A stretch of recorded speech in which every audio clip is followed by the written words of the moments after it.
Hijos de la Furia, la huella vikinga en Hispania. En las crónicas árabes se les conocía como Mayús, los adoradores del fuego, o simplemente los del norte.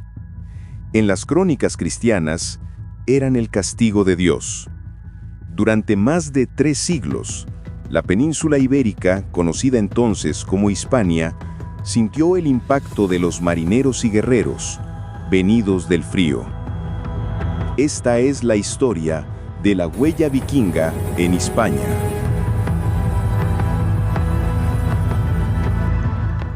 Más allá del mito. Más allá del mito y la fantasía popular, la arqueología nos muestra la cruda realidad de su presencia. Los cráneos con muescas o los rituales funerarios nos hablan de una cultura definida por el honor y la violencia. Las sagas nos presentan a figuras femeninas de gran poder, las Volur o videntes, que guiaban a sus comunidades, tejiendo el destino junto a los dioses nórdicos. La huella vikinga se encuentra en objetos cotidianos, como este peine de hueso con decoración intrincada, prueba de su afán por la higiene y la estética, tan avanzado como el de cualquier cultura mediterránea. Su principal herramienta era el longship o dracar, una maravilla de la ingeniería naval que podía navegar en alta mar y, crucialmente, remontar ríos. El mapa es revelador. Mientras otros incursores se centraron en las islas británicas y Francia, las rutas de los vikingos se extendieron hasta el Mediterráneo oriental y, por supuesto, hasta las ricas costas de Hispania.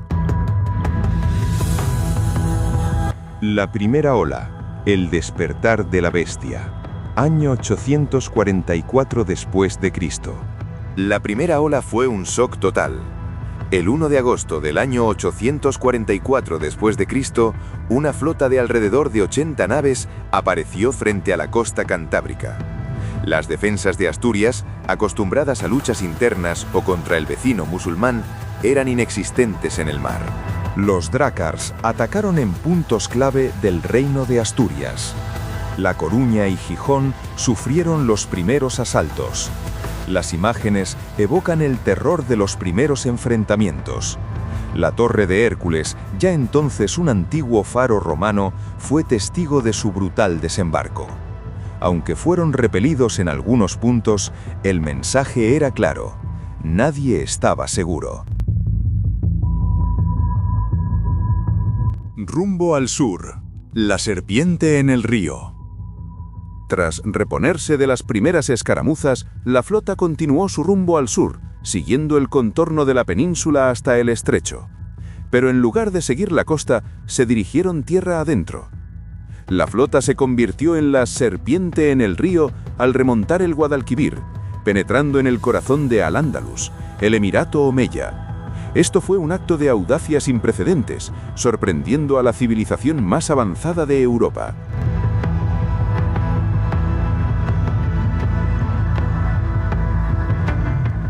Isbilia en llamas. El saqueo de la perla. El 25 de septiembre de 844, los mayús llegaron a Isbililla, Sevilla. Durante días, la ciudad fue pasto de las llamas. Fue un evento traumático para el mundo musulmán.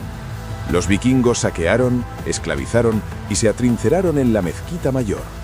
Las crónicas describen la carnicería en el mercado, la huida de la población y el horror ante un enemigo sin piedad, ajeno a los códigos de guerra locales. La furia del emir. La batalla de Tablada. El emir Abderramán II, al frente del califato más rico de Occidente, no podía permitir tal humillación. Desató la furia del emir. Movilizó una fuerza combinada de caballería de élite y milicias, bajo el mando del Hajib Musa ibn Musa. La estrategia fue envolver a los vikingos que habían avanzado hacia la capital, Córdoba. El plan culminó con la batalla de Tablada, cerca de Sevilla, donde se forzó el enfrentamiento en condiciones ventajosas para los andalusíes.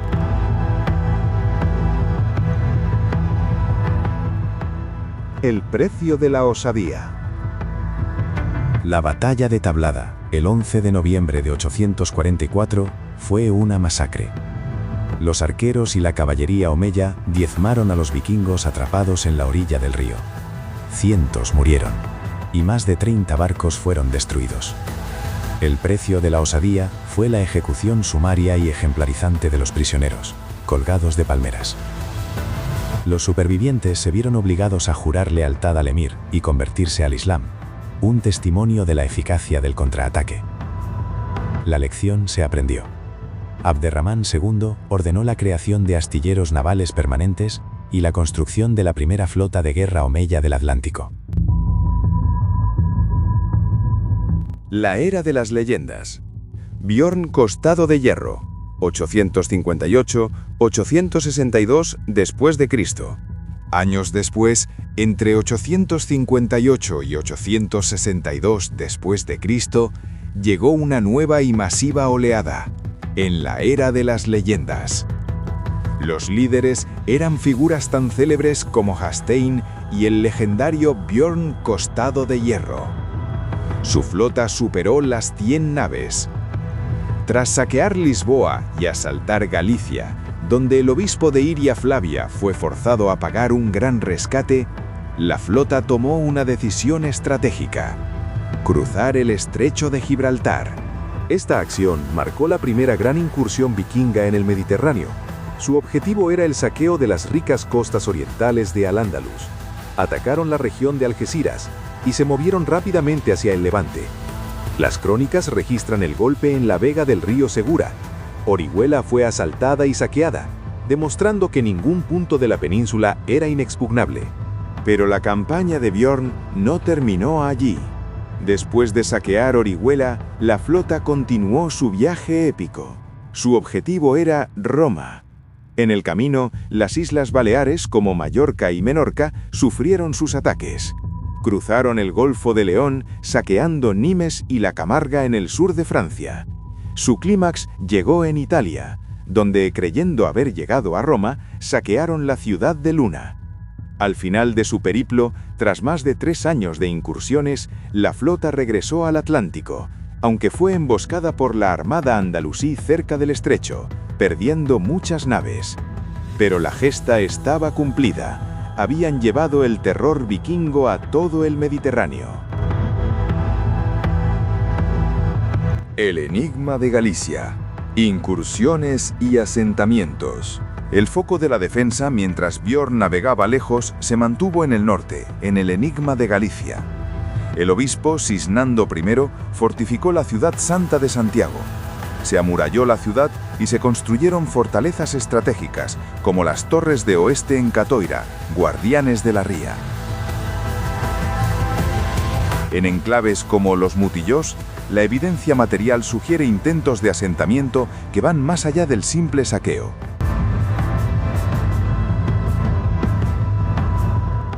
Guerreros, comerciantes y peregrinos. Los vikingos no fueron solo un azote. Eran guerreros, comerciantes y peregrinos. Las espadas y los tesoros de monedas andalusíes encontrados en Escandinavia prueban la intensidad de su comercio. El misterio de los hallazgos con conchas de vieira nos sugieren una interacción, a veces violenta, a veces comercial, con el Camino de Santiago. El ocaso del dragón. La invasión de Gunderedo, 968 después de Cristo. La última gran amenaza vikinga llegó en el 968 después de Cristo, en el ocaso del dragón, liderada por el jarl Gunderedo. El ataque se centró de nuevo en Galicia, provocando un gran pillaje. El intrépido obispo Sisnando encontró la muerte por las flechas nórdicas. La venganza de la tierra. La muerte de Sisnando galvanizó la resistencia. Las fuerzas gallegas se unieron bajo el mando del conde Gonzalo Sánchez. Empleando una táctica de guerrilla, acorralaron a los vikingos mientras se retiraban con su botín. Esta fue la venganza de la tierra. Gunderedo fue asesinado, poniendo fin a las grandes invasiones vikingas organizadas en Hispania. Los últimos ecos. Las incursiones se redujeron a los últimos ecos. Figuras como Ulf el gallego, un jarl noruego, aún operaron en el siglo XI. Para entonces la península ya no era el objetivo primario. El foco se había trasladado a otros teatros, como el que terminó con la batalla de Hastings en 1066. La cicatriz y la fortaleza. El legado. El legado de la era vikinga en Hispania es paradójico. Forzó la modernización militar. El miedo nórdico catalizó la creación de flotas de guerra, como se ve en la red de defensa de Al-Ándalus y la fortificación de las rías de Galicia. La huella del Dradón es una parte indeleble de nuestra historia.